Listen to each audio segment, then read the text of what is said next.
యాదగిరిగుట్టలో చంద్రబాబు నాయుడు అరెస్టుపై కాంగ్రెస్ నేత విహెచ్ వ్యాఖ్యానించారు. చంద్రబాబు అన్యాయంపై పోరాటం చేస్తున్నాడని, ఛార్జ్ షీట్లో పేరు లేకున్నా జైలుకు పంపాడు జగన్ అని అన్నారు.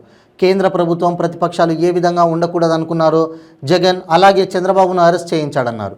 జైలు నుండి బయటకు వచ్చిన చంద్రబాబు హీరో అవుతాడని విహెచ్ అన్నారు. ప్రజల్లో మార్పు వస్తుందని, అన్యాయం జరిగినప్పుడు ప్రజలు తిరగబడతారని అన్నారు.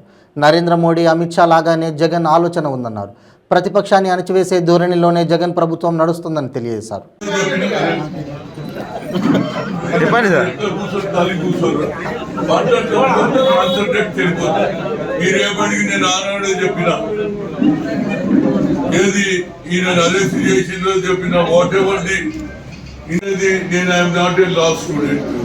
I can't say anything. No, senior. Now will take the remote course అని చెప్పిన అంతేగాని లోపల ఏమైతుంది ఎప్పుడు పోతాడు ఎప్పుడు బయటకు పోతాడు నేనెవడు రా చెప్తాను కానీ ఎవరు బయటకు ఎవరు జైలుకి వెళ్ళి బయటికి రాక హీరో అవుతుందా లేదా.